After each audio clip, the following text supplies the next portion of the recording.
Aleluia. Pegue a sua Bíblia. Segure comigo e declare assim: essa é a palavra de Deus. Eu sou o que ela diz que eu sou. Eu tenho o que ela diz que eu tenho. Eu posso o que ela diz que eu posso. E nessa noite eu vou receber a santa, poderosa, inerrante, sempre viva palavra de Deus. E eu não serei mais o mesmo. Nunca, nunca, nunca. Se você crê, diga eu creio. Aleluia. Eu creio, irmão, que estamos sendo transformados de glória em glória. Amém? Daniel 12:1 diz assim. Nesse tempo, Daniel 12:1. Nesse tempo se levantará Miguel, o grande príncipe, o defensor dos filhos do teu povo.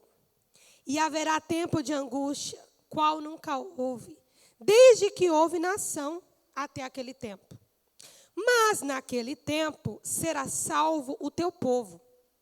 Todo aquele que se achar inscrito no livro, muitos dos que dormem no pó da terra ressuscitarão.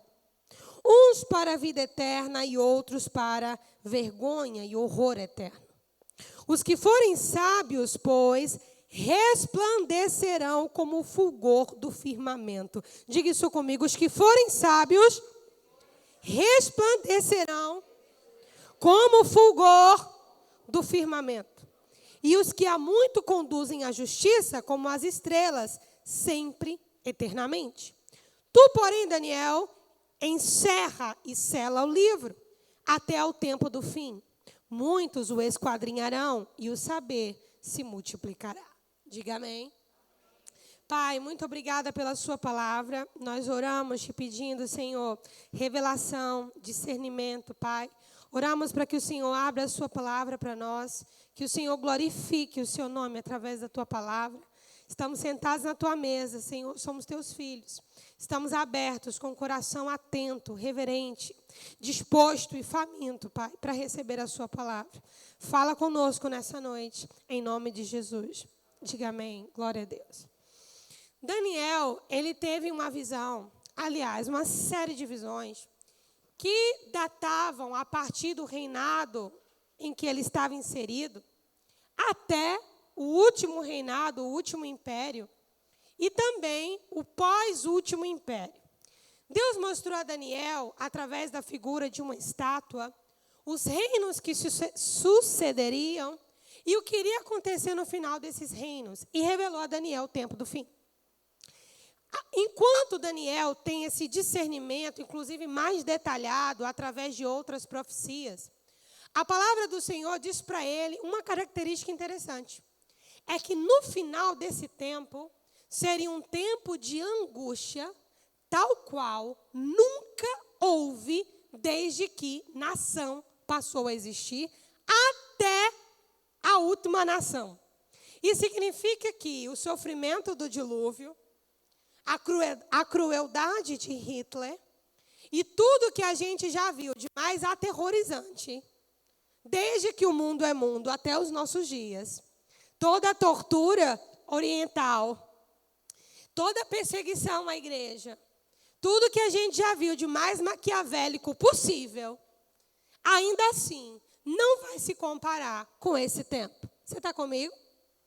E Deus disse para Daniel que naquela época Miguel, que é um arcanjo, é o príncipe territorial de Israel, ele se levantará e aqueles que forem inscritos no livro serão salvos. Não vou entrar nos pormenores, porque o assunto hoje não é escatológico, mas paralelo ao arrebatamento da igreja. Deixa eu dizer uma coisa para você que não tem nada a ver com a mensagem, mas eu preciso dizer isso. Querido, se você é membro da Manancial e você tem dúvidas sobre arrebatamento, eu faço questão de não ir embora hoje sem te explicar. Arrebatamento faz parte da nossa base de fé. Amém? Faz parte da nossa base de fé. Você tem direito de optar por qualquer corrente doutrinária. Em Cristo tudo vai se convergir. Mas eu quero pelo menos ter o direito de argumentar biblicamente com você a favor da realidade do arrebatamento. Amém? Fecha parênteses. Então, Deus revelou a Daniel o tempo do fim. Quando Deus revela a Daniel o tempo do fim, Deus está mostrando o destino profético de todas as nações da terra. Amém? Diga comigo, Deus revelou o destino profético de todas as nações da terra. Deus revelou o fim. Inclusive, esse é o motivo pelo qual Deus se apresenta como Deus. Ele diz, eu sou Deus, porque eu sou o único que no princípio anuncia o fim. Os ídolos não fazem isso, amém? O máximo que eles podem fazer são previsões, pelas pistas deixadas pelo próprio Criador. Mas Deus é o único que pode, no início, anunciar exatamente como vai ser o final. Amém? Glória a Deus. Tendo em vista que há um destino profético para todas as nações da terra, e um destino específico, inclusive, para a igreja de Jesus Cristo na terra, igreja, aqueles que estão vivos nesse mundo e aqueles que já dormem em Cristo, a vivência das famílias e da própria congregação deveria caminhar na mesma direção desse sentido profético, desse direcionamento.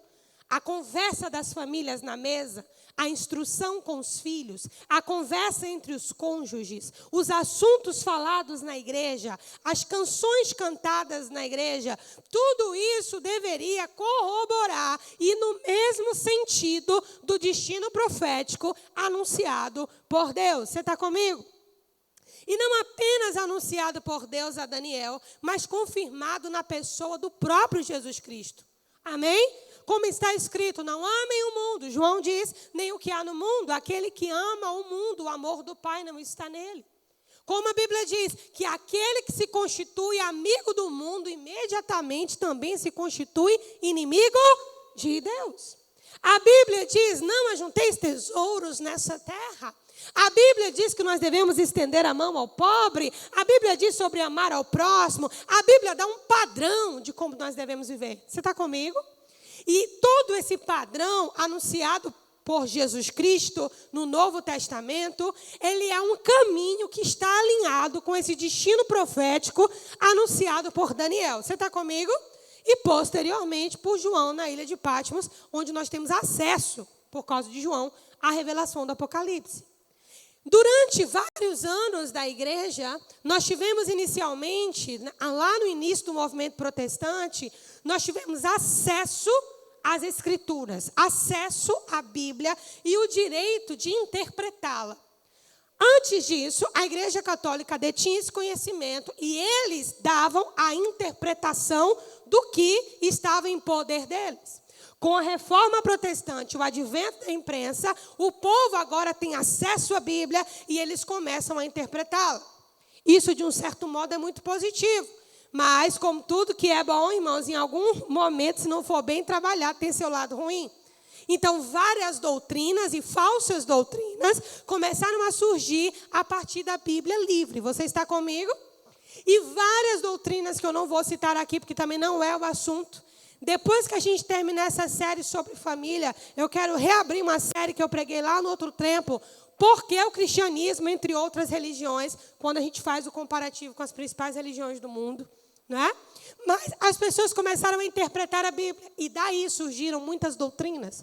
Algumas absurdas, que não têm de fato nada a ver com a Bíblia, que ferem princípios estruturais das Escrituras. E outras com uma linha muito tênue, muito sutil, ok?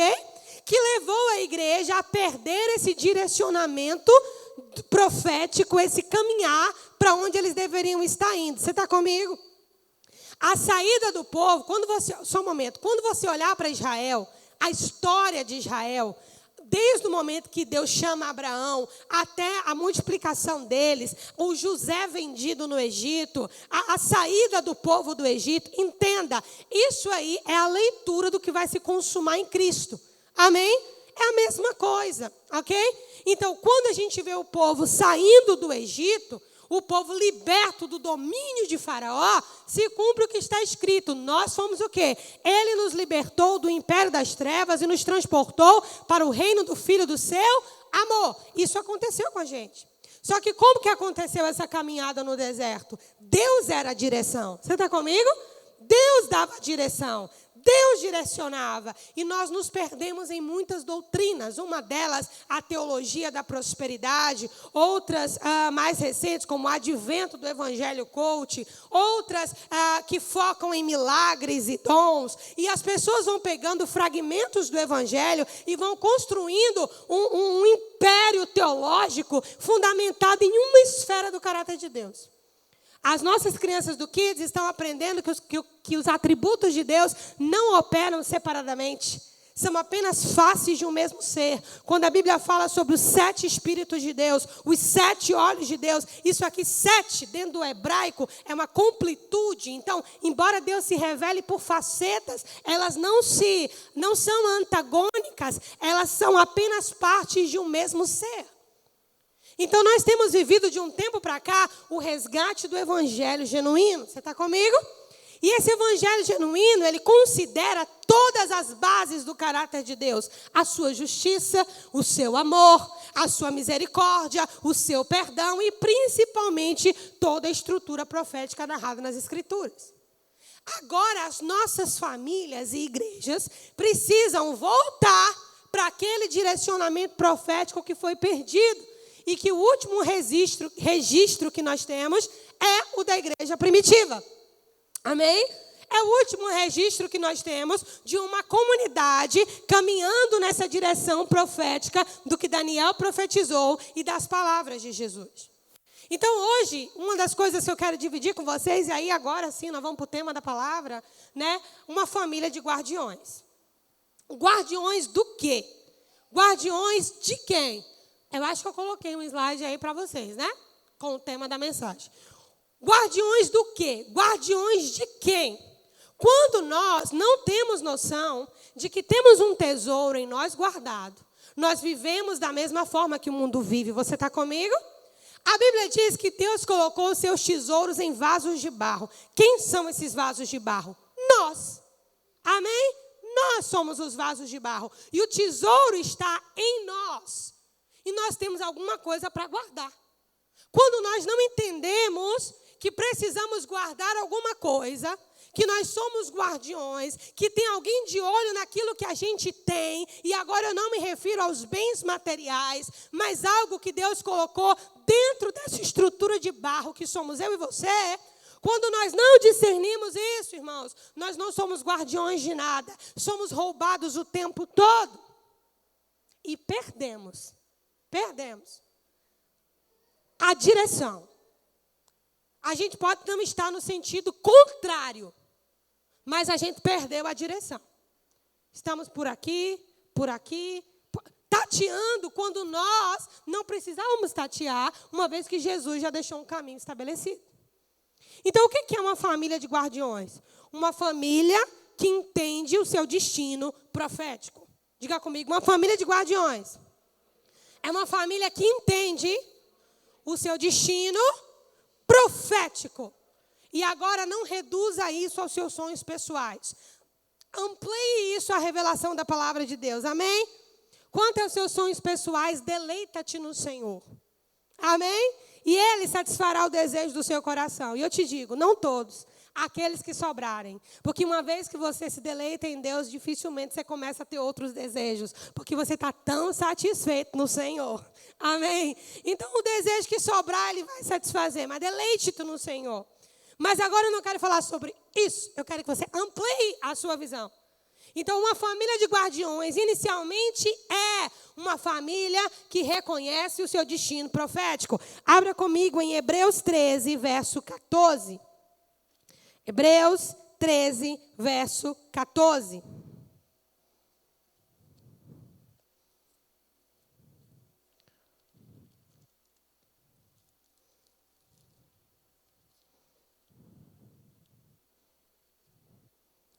Está comigo lá?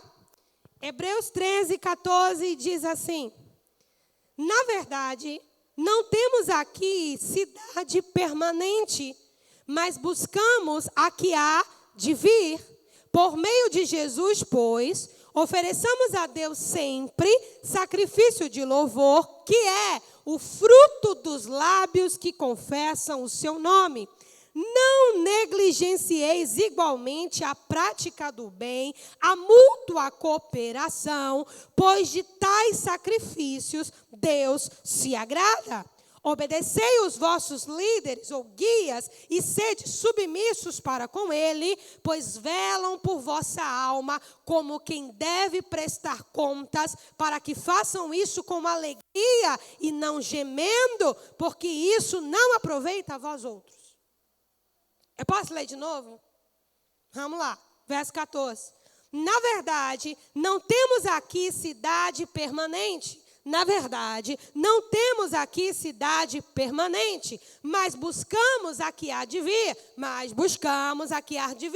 Por meio de Jesus, pois, ofereçamos a Deus sempre sacrifícios de louvor. E o que é esse sacrifício? Fruto dos lábios que confessam ao seu nome, não negligenciando igualmente a prática do bem, a mútua cooperação, pois Deus se compraz desses sacrifícios. Obedeçam os vossos pastores e líderes, sejam submissos para com eles, pois velam por vossa alma, como quem deve prestar contas, para que façam isso com alegria, e não gemendo,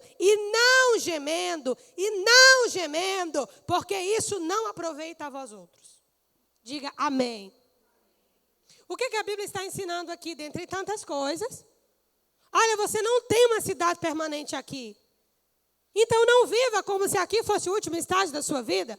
Você está comigo? Não viva como se aqui fosse o último estágio da sua vida. E nesse tempo que resta de vida, colaborem uns com os outros, porque isso agrada a Deus.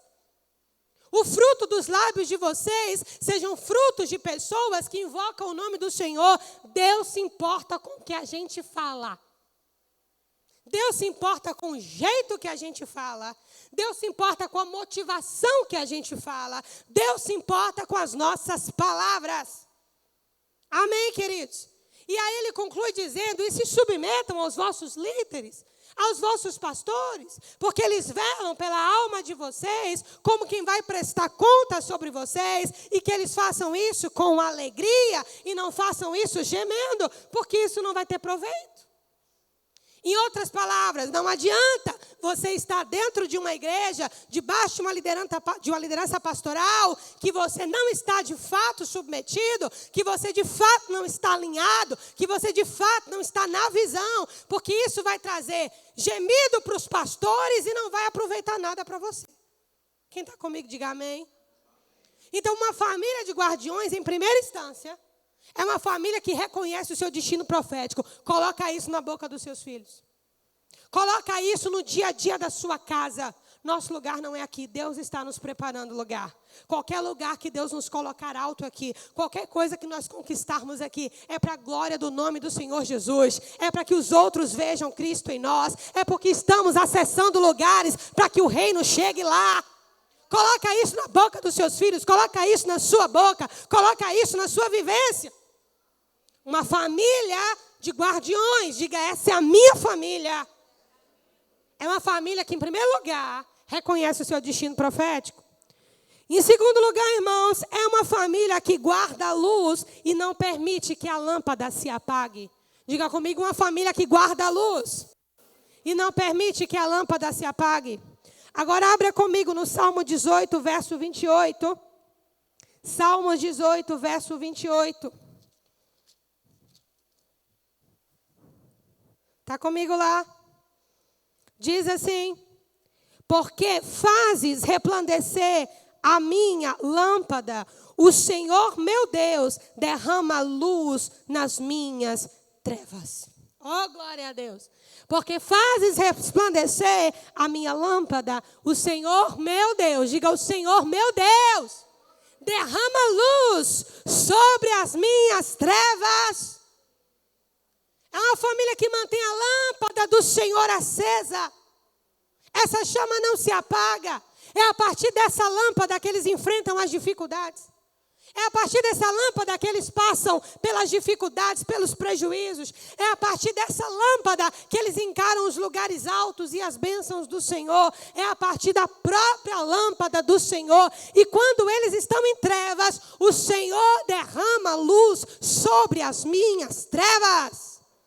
Não é uma família que vive se degladiando, mas uma família que se humilha quando não há concordância e Deus derrama luz sobre tudo aquilo que é treva, sobre tudo aquilo que está escuro. Uma família de guardiões, irmãos, é uma família que mantém a lâmpada do Senhor acesa. Amém? É uma família que mantém a lâmpada do Senhor acesa, como nós lemos lá em Daniel, que resplandecem como o fulgor do firmamento. Como eu gostaria de entrar em detalhes sobre isso, mas não dá, não hoje. Amém? Não dá, não hoje, mas resplandecem como o fulgor do firmamento. Aleluia. É uma família que guarda a lâmpada do Senhor. Agora abra comigo em Lucas 11:34. Mateus, Marcos, Lucas, antes de João. Lucas 11:34. Aleluia. Jesus está aqui, queridos. Jesus está aqui. Qual é o culto que Jesus está presente? O culto que ele pode sentar para ouvir a palavra dele sem sair correndo. Amém? Esse é o culto que ele senta para ouvir. É quando a palavra dele é pregada do jeito certo. Lucas 11, verso 34 diz assim. Cadê? É 34 mesmo, Jesus? 11, 34, 33, ok. São os teus olhos, a lâmpada do teu corpo, de modo mais prático. Se os teus olhos forem bons, todo o seu corpo será luminoso. Mas se forem maus, o seu corpo ficará em trevas. Repara, pois, que a luz que há em ti não sejam trevas. Se, portanto, todo o teu corpo for luminoso, sem ter qualquer parte em trevas, repita comigo, sem ter qualquer parte em trevas, será todo resplandecente como a candeia que ilumina em plena luz. Diga, é sobre mim essa palavra. Amém? É sobre mim essa palavra. O que de modo prático é manter a lâmpada do Senhor acesa? A lâmpada do Senhor é a palavra de Deus. Lâmpada para os meus pés é a tua palavra e luz para o meu caminho. Mas de modo prático, o que é manter a lâmpada do Senhor acesa? É essa luz que é a palavra de Deus, seu padrão que você olha. Seu espectro através do qual você observa e vive a vida. Se os teus olhos forem bons, todo o teu corpo será luz. O que é um olho bom, gente? É uma pessoa que vê sempre a melhor parte de tudo. É a pessoa que vê as coisas como Deus vê. É a pessoa que vê o jeito de consertar, o jeito de restaurar, o jeito de levantar, o jeito de curar. Que não ignora também quando há rebelião e afronta contra o Senhor, mas de modo geral é alguém que olha como Jesus olhava. Você concorda que Jesus tinha um olho bom? E você acha que o olho de Jesus ficou ruim quando ele escolheu Judas? O olho de Jesus ficou ruim quando ele escolheu Pedro? Não, a questão é que ele viu o melhor desses homens. Olhando para Pedro e Judas, da mesma forma, ele viu a mim, viu a você. E a Bíblia diz, não foram vocês que escolheram a ele. Antes ele escolheu a vocês. Nós só o escolhemos, querido, porque ele nos escolheu primeiro. Aleluia. Considerando as nossas falhas, práticas erradas, mas ele olhou e viu o melhor de nós. Então, o que é alguém que anda na luz? Alguém que anda na verdade. Quem que é que tem um olho bom? Se os teus olhos forem bons, é alguém que apacenta com o olhar. Sabe o que é apacentar com o olhar? Chega alguém atribulado na sua frente, o teu olhar apacenta a pessoa. A Bíblia diz que os olhos de Jesus são como chama de fogo. Tem gente que pensa que ele olha a gente vai fulminar, vai virar um carvão, não é isso. Fala sobre luz, claridade. Você está comigo? Verdade. Quando Jesus nos olha, foi esse olhar que cortou Pedro profundamente. Quando o galo cantou. E a Bíblia diz que Jesus olhou para Pedro. Irmão, eu não queria estar no lugar dele, não. Porque aquele olhar de Jesus para Pedro disse tanta coisa ao mesmo tempo, que eu não consigo nem descrever se fosse eu. Mas, de alguma forma, aquele mesmo olhar o encontrou tempos depois, após a sua ressurreição, e fez de Pedro o homem que Pedro foi. E eu ouso te dizer, estamos aqui por causa de Jesus e por causa de um homem chamado Pedro. Amém, queridos? Olhe do jeito certo. Olhe com um olhar de misericórdia. Tira o dedo. Faz uma aliança com os seus lábios. Controla aquilo que você diz. Mantenha-se com a língua alinhada com o céu. Mantenha-se com a boca alinhada com Deus. Irmão, se você conseguir isso, Tiago diz, o homem que domina a sua língua, esse homem já é perfeito. A Bíblia não pede mais nada. Se você consegue controlar aquilo que você diz, a Bíblia já te considera como alguém perfeito. Você está comigo? Então, uma família de guardiões é uma família que a lâmpada do Senhor está acesa. Amém? Está acesa porque a palavra está aberta. Está acesa porque eles veem as coisas do ângulo certo. Está acesa porque o olhar deles apacenta e não expulsa. Amém? A lâmpada do Senhor acesa. Uma família de guardiões é uma família que guarda a palavra até o fim e mistura a sua vida nas realidades que ela apresenta. Uma família de guardiões é uma família que guarda a palavra, não apenas guarda a luz, mas elas guardam a palavra, eles guardam a palavra. Salmo 119, 11, abre lá. Abre lá. Você tem que saber de qual é esse versículo, mas abre lá. E marca na sua Bíblia, se não tiver marcado. Salmo 119, 11. Escondi ou guardei no meu coração as tuas palavras para não pecar contra ti. Como é que não se peca? Guardando a palavra. Como é que se peca? Não guardando a palavra. Como que anda numa vida que agrada a Deus? Guardando a palavra. Como que anda numa vida que não agrada a Deus? Não guardando a palavra. Uma família de guardiões é uma família que guarda a palavra. Guarda a palavra. Persevera no que a Bíblia chama de sã doutrina. O que é a sã doutrina? Não é a doutrina dos demônios, não é a doutrina dos homens, e nem é uma doutrina cultural. Mas a sã doutrina, a palavra doutrina vem do grego de dake, que é ensino no português. E a palavra doutrina basicamente significa ensinamento. Traduzindo seria, uma família de guardiões é uma família que guarda um ensinamento santo. Do santo. Santificado, provado, porque a palavra de Deus diz que esta palavra é provada no fogo e se mantém de pé. Querida, a ciência vem aqui em cima, bate e volta. A filosofia vem aqui em cima, bate e volta. A biologia vem aqui em cima, bate e volta. A história vem aqui em cima, bate e volta. Essa palavra é provada como fogo. Amém. Por isso você guarda a palavra no seu coração como um tesouro, amado. Como um tesouro. O que você tem é um tesouro de valor. É precioso.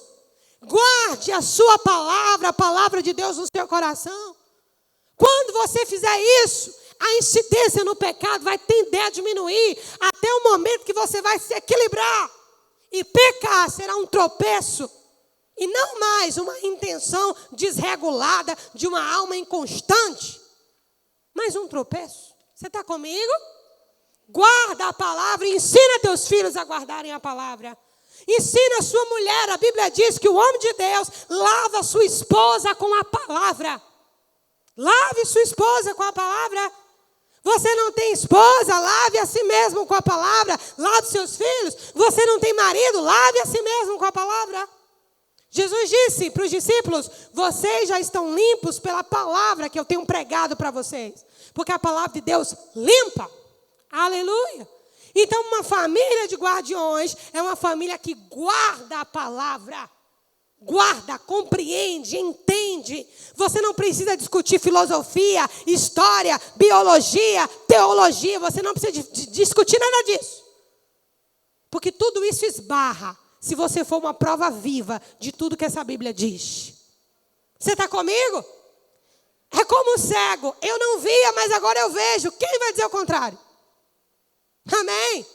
Eu era um homem que vivia no mundo sem Deus, sem dar valor à minha família. Eu era um homem que vivia à base de álcool, vivia à base disso, à base daquilo. Hoje eu sou isso aqui. Qual que é a teologia, a filosofia ou a história que pode rebater, irmãos, um fato, um testemunho verdadeiro? É por isso que Jesus não pediu para você mergulhar em algumas coisas, só para quem tem chamado para isso, porque para quem não tem, vira loucura. Paulo disse, cuidado com as vãs filosofias, porque por elas muitos já naufragaram na fé. Eu tenho chamado para isso, porque eu gosto. Desde sempre eu fui provocada, incitada, estimulada. Eu com 12 anos já bati a boca com meu professor de história. Amém. Faz parte do meu chamado. Adoro fazer isso, irmãos. Eu adoro ver Deus em tudo. Na física, na química, na biologia, na história. Eu vejo Deus em tudo. Não tenho medo de fundo em canto nenhum. Porque a realidade de mim é uma estrutura tão fundamentada já, que não tem como eu me perder com nada que se apresente. Você desvenda todo espírito de engano. Você tem uma palavra que vai na junta e na medula. Divide alma e espírito, querido. Então a sutileza do diabo não te atrai. Você está firmado. Isso é um crente que se sustenta e sustenta um bocado de gente debaixo da asa dele. Sustentação, fé. Você precisa ser a prova viva da sua própria conversão. É só isso que o céu te pede, nada mais. Amém? Nada mais. E não estou falando agora de milagres, se eles aconteceram, amém. Mas milagres, eles ainda podem ser contestados por alguns. Mas uma vida transformada, é difícil alguém contestar. Amém? Então seja firme, seja constante. Uma família de guardiões é uma família que guarda a palavra. Você está comigo? Até o fim. Uma família de guardiões, adoro. É uma família que guarda a fé e sabe batalhar a batalha da fé. Abra comigo em 2 de Timóteo 2, 7. 2 de Timóteo 2, 7. Aleluia. Aleluia, irmão. Você tem que se afiar na palavra, querido. Você tem que meditar nessa palavra. Você precisa de comunhão com o eterno. Você precisa ver a face de Deus todo dia. Você precisa de paixão. Você precisa de fervor. Você precisa ser avivado. Mas um crente frio não vai para canto nenhum, não. 2 de Timóteo 2, 7. Diz assim. Cadê Jesus? 4, 5, 6, 7. Espera aí, gente. É 2 de Timóteo que eu falei, foi?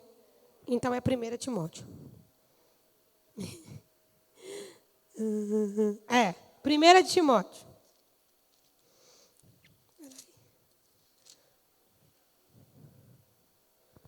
2.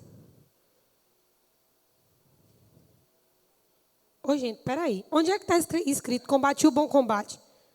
2 Timóteo 2, é? Alguém acha aí para mim, por favor, onde é que está esse versículo? Eu acho que é 2 de Timóteo mesmo. 2 de Timóteo... Não, não é não. Acha para mim aí, gente? É 4, 7. Tá vendo, meu irmão? Eu sabia. Suspeitei desde o princípio.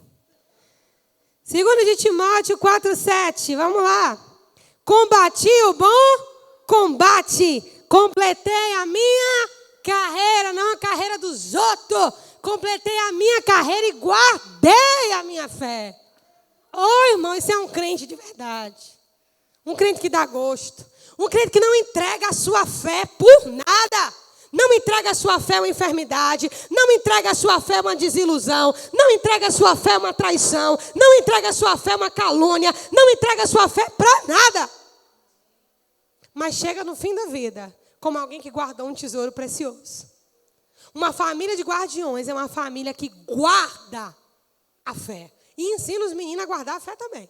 Amém? Ensina os meninos a guardar a fé também. E agora você vai ler comigo aí 1 Timóteo 6, 12. 1 Timóteo 6, 12. Combate o bom combate da fé. Toma posse da vida eterna. Gente, isso aqui é o máximo. Toma posse da vida eterna. Paulo instruindo Timóteo. Para a qual também foste chamado e de que fizeste boa confissão perante muitas testemunhas. Leiamos o verso 11.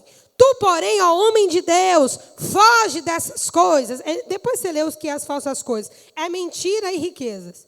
Tu, porém, ó homem de Deus, foge dessas coisas e segue a justiça, a piedade, a fé, o amor, a constância. Fale comigo, constância.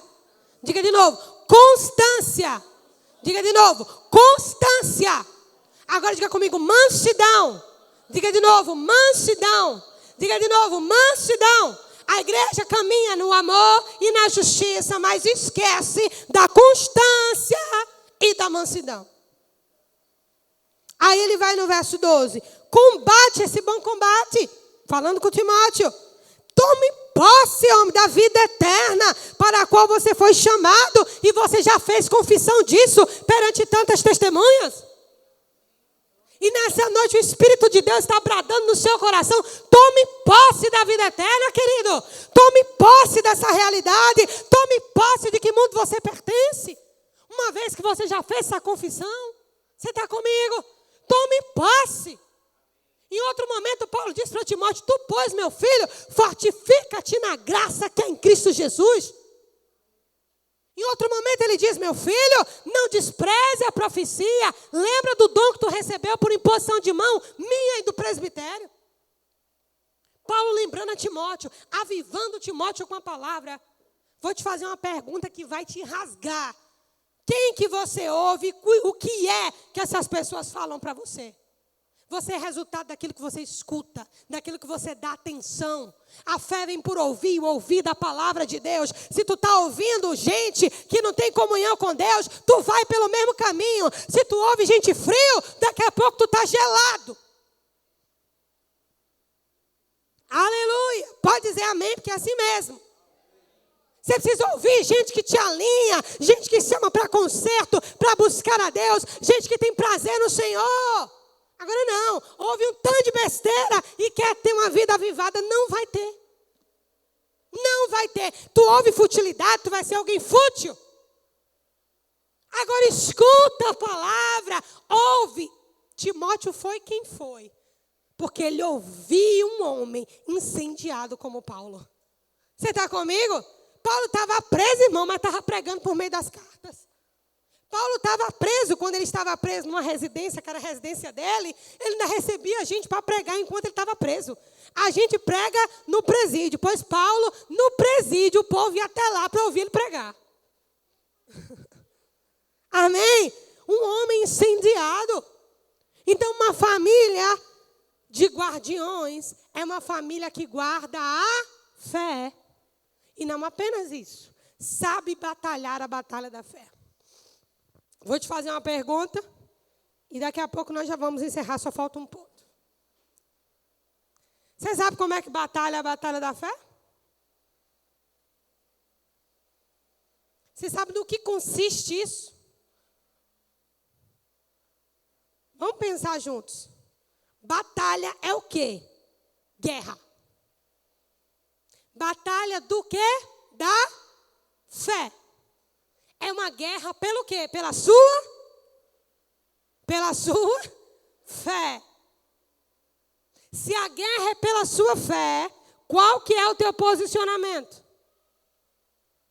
Não entregar o que está sendo tirado de você. Você está comigo? O que é a batalha da fé, querido? É tudo que se levantar, ponha na sua cabeça. Tudo que se levantar, tudo, tem o objetivo de roubar a sua fé. Tudo. Se você não souber pelejar isso, você entrega a tua fé todos os dias. Daí tu vem domingo para a igreja, teu coração enche de fé porque tu ouviu a palavra, mas tu perde no domingo mesmo quando tu chega em casa. Aí passa a semana toda longe da fé. Aí domingo tu vem de novo, ouve a palavra, enche teu coração de fé e na segunda perde de novo a fé. Sabe que a Bíblia diz sobre isso? Está lá em Tiago. O homem que duvida é semelhante o quê? Às ondas do mar, agitadas, impelidas pelo vento. Não pense tal homem que receberá alguma coisa do Senhor.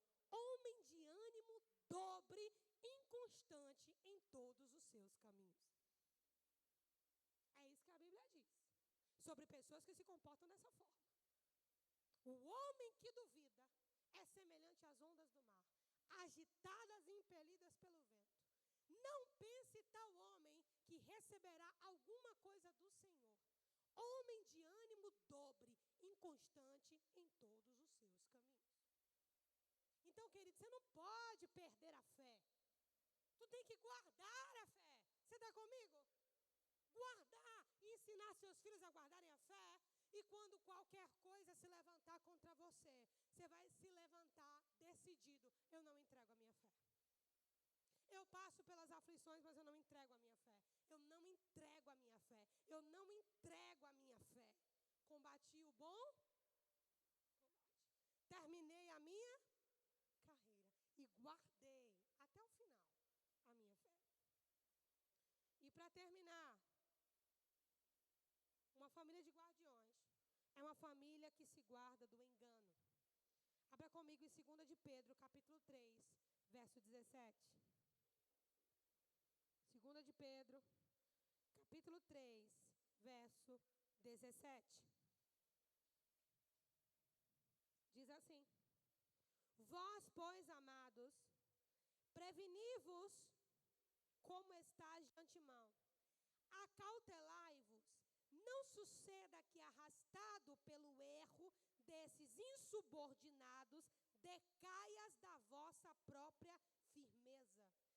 Antes crescei na graça e no conhecimento de nosso Senhor e Salvador Jesus Cristo.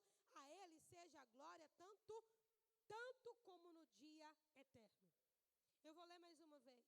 Vós, pois, amados, prevenidos como estáis de antemão, acautelai-vos e não suceda que, arrastado pelo engano desses insubordinados, decaias da vossa própria firmeza. Amém? Uma família de guardiões é uma família que se guarda do engano. Miqueias 6:11, abra lá comigo. Miqueias 6:11.